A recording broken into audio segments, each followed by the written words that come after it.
Hi, I'm Mark Lisac. This is my latest novel, Image Decay. Image in the title refers to a number of things. It refers to a self-image that people have of themselves. It refers to their image of the place they live, which is not named but sounds an awful lot like Alberta. And it refers to images taken by different kinds of technology. And the book is really about how various characters collide with one another and about how they perceive the images produced by different kinds of technology, how they interact with it, and how their images of the place where they live and of themselves changes in the course of events.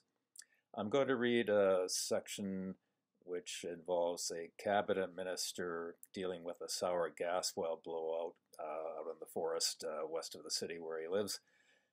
And I'll be skipping a short section in between two sections.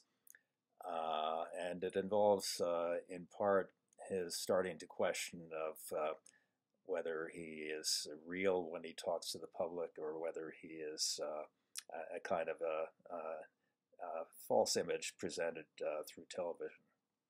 And this is what it goes like.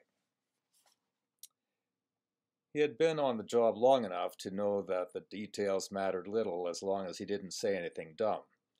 He noted that Cindy had set up the cameras and positioned them so that people would not see a roiling column of black smoke behind him. He also had his back to the surrounding bush so that they could not get behind him. The purpose was to look calm and attentive. The words in the opening statement he'd been given included references to flow rate and particles per million, and well within guidelines. The point was not the technical information, but Becker's serious but easy manner, the visual sense that here was someone who knew what was going on and could be trusted. He was an economist, but he still had a lot of Wisconsin dairy farm in him. He had enough experience in politics now to know that being chosen to handle the task was a plausible decision. He also knew that plausibility was often a trap. He forced his mind to snap back to business. No leeway here for a mistake. But as he answered the last two questions, his gaze focused less on the reporters and more on the insistent black pillar looming behind them. It was out of the camera's view, but squarely in his. An intrusion, a thing out of place, inspiring fear with its lazy and uninterrupted flow into the sky, a puffy scar on the green surface of the pine and spruce forest. Becker explained the Premier would not be coming out to view the blowout because there was no need. The situation was being handled by competent experts. The incident would not measure up to the two fabled oil well blowouts that occurred right after the modern industry had got underway in the 1940s. The message? We've handled worse situations, and you can't even tell now where they happened. He hadn't looked at Cindy, knowing he was delivering the goods and not needing reassurance. Yet he found his mind wandering again as he finished. What was he doing out here at the fringe of the boreal forest, talking to television cameras as if he'd made that his life work since he'd been in high school? How had that become part of him?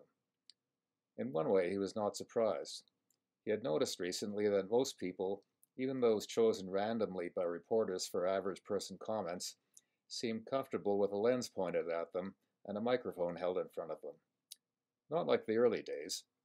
He remembered that well into the early 1960s, ordinary people and politicians alike had talked in stilted phrasing when being filmed for the news.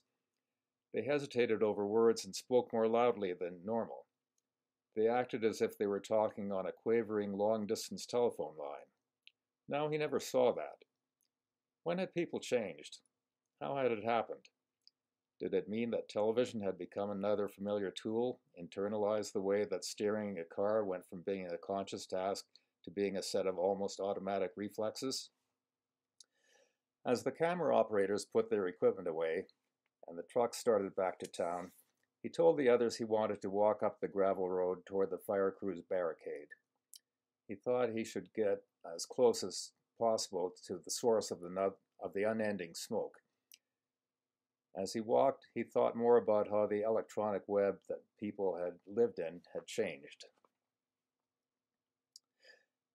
And now here he was, the momentary TV star for the government of a place he had barely heard of before he moved to it. Was television dissolving him too? He heard a crow cawing and brought himself back.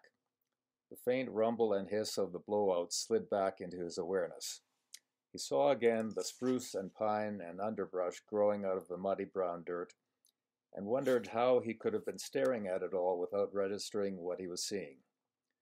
He felt sweat on his back and chest underneath his fleece vest, and turned and walked back to the vehicles, listening to the crunch of the gravel and feeling his hiking boots slide a millimeter or two as they pressed loose surface stones down into the road's firmer layer beneath. Tomorrow would be time enough to walk up to the barricade nearer the well. So that's a section of the book. If you read it, I hope you enjoy it. And it's been a pleasure to talk to you as part of the service operated by an independent bookstore in Alberta. Thank you.